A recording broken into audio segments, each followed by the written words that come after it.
안녕하세요, CATV입니다. 오늘은 삼성에서 오랜만에 발표한 삼성 갤럭시 Z 폴드 5를 두고 왔습니다. 이렇게 실기기가 제 앞에 있고요. 일단은 빠르게 살펴보겠습니다.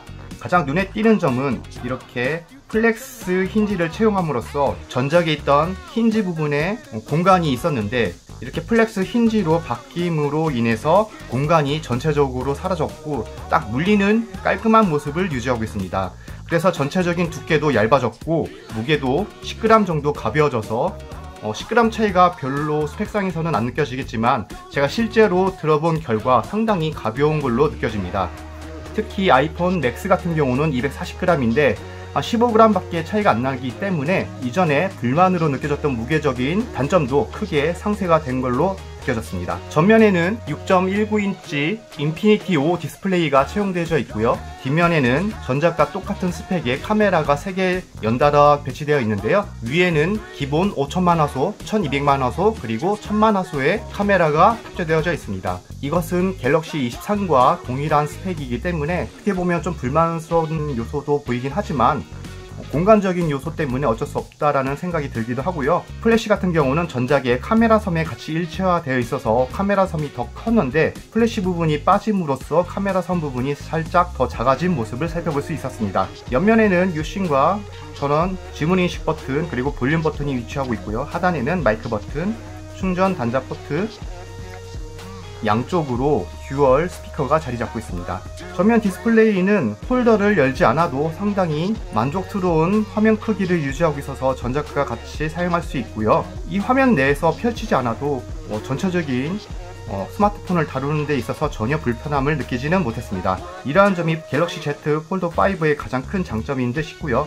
이 화면 내에서 전체적으로 다 되고 멀티태스킹 화면도 이렇게 이분할 화면으로 잘 비추어져 있어서 따로 폴더를 펼치지 않아도 다양한 환경을 접할 수 있고요. 그리고 카메라 또한 더블 클릭으로 바로 실행이 돼서 후면에 있는 카메라를 바로바로 끄집어서 사용할 수 있다는 장점을 가지고 있습니다. 원 UI 5.1.1 버전을 사용하고 있고 안드로이드 운영체제는 13 버전을 사용하고 있습니다. 원 UI 새로운 버전을 탑재함으로써 부가적인 기능도 많이 탑재를 하고 있는데요. 대화면에 7.6인치 인피니티 플렉스 디스플레이를 사용하고 있고요.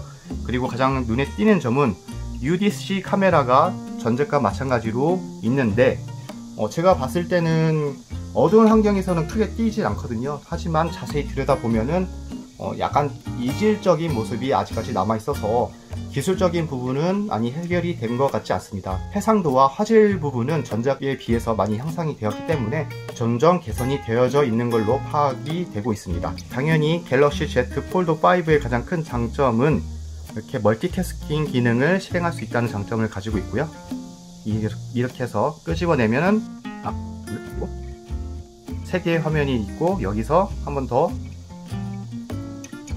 하면 총 4개의 화면을 동시에 띄워놓고 멀티미디어 환경을 즐길 수 있다는 장점을 가지고 있는데요. 이번에 삼성에서 강조하고 있는 기능 중 하나입니다. 폴더블 폰을 사용하시는 유저들이 가장 많이 사용하고 있는 기능 중에 하나라고 하니까요. 저 같은 경우도 많이 활용을 할 것 같아요. 최대 밝기도 보통에서는 1000니트였는데 1200니트로 향상이 됐고 그리고 HDR 환경, 특히 강렬한 햇빛이 내려지는 환경에서도 1300니트에서 1750니트로 밝기도 크게 향상이 됐으니까 밝은 환경에서도 또렷한 화면을 즐길 수 있다는 장점을 가지고 있습니다. 가장 킬러 색상은 이렇게 제가 가지고 있는 아이스 블루 색상인 것 같은데요. 지금 상당히 더운 시즌인데 시원한 모습을 보이고 있고 가장 킬러 색상이 되지 않을까라는 생각이 들고요. 용량 같은 경우는 램이 공통적으로 12기가를 채용하고 있고요. 256기가 512 1테라까지 용량 확장을 선택해서 구입할 수 있습니다. 가격은 아쉽지만 전작에 비해서 10만원 정도 향상이 되어서 그 부분은 좀 아쉽게 다가옵니다. 그래서 전작에서 강조했던 200만원 이하의 가격은 실행할 수 없고요. 다시 200만원이 넘는 가격이 형성이 됐습니다. 가격적인 메리트는 좀 아쉽긴 하죠. 하지만 그 부분을 상쇄할 정도로 이번에 힌지 부분에서도 상당히 개선이 됐고 그 외 부가적인 기능도 향상이 돼서 만족감을 주고 있긴 합니다. 하지만 기존 폴더 4에서 추가금을 주고 이동하기에는 조금 약간 메리트가 없을 것 같고요. 기존 폴더 2나 폴더 3 유저분들이 넘어가시기에는 상당히 매력적으로 보입니다. 일단 IPX 8등급의 방수를 지원하고 있고요. 다만 먼지 유입은 막을 수 없습니다. 하드웨어적으로요. 그 외에 펜이 내장될 줄 알았는데 이번에도 S펜이 외장으로 나왔습니다. 별도의 케이스에 달려있는 형태로 출시가 됐는데, 하지만 디자인이 얇아졌기 때문에 수납력은 전보다 더 좋아졌을 거라는 생각이 들고요. 마지막으로 스냅드래곤 8 젠2 4 갤럭시 버전의 CPU가 채용되어져 있는데, 멀티미디어 점수를 보면요, 이렇게 점수가 나왔습니다. 전작에 비해서 많이 향상이 됐죠. 발열 부분에서도 베이퍼 챔버가 전작 4보다 더 넓은 용량을 차지하고 있어서 게임하시기에도 발열 이슈 또는 성능 저하 이슈가 전보다는 많이 사라졌을 거라는 생각이 들고요. 이번에도 게임 기능을 많이 강조하고 있는데, 이 큰 화면에 최적화된 게임들도 속속들이 출시를 하고 있으니까 그 부분도 상당히 기대가 되는 부분입니다. 주름 부분도 밝은 화면에서는 크게 띄진 않았고요.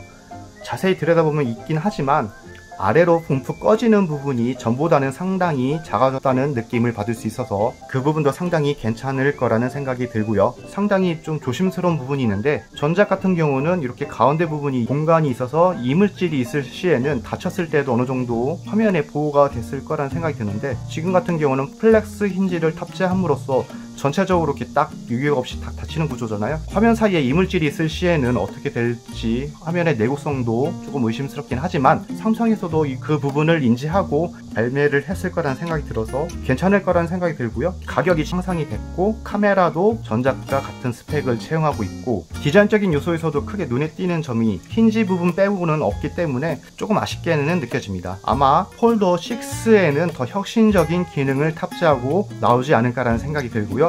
오늘은 이렇게 간단하게 삼성에서 최근에 출시한 삼성 갤럭시 Z 폴더 5에 대해서 간략하게 살펴보는 시간을 가져보았습니다. 이 영상이 도움이 되셨다면 구독과 좋아요 부탁드리고요. 지금까지 CATV였습니다. 감사합니다.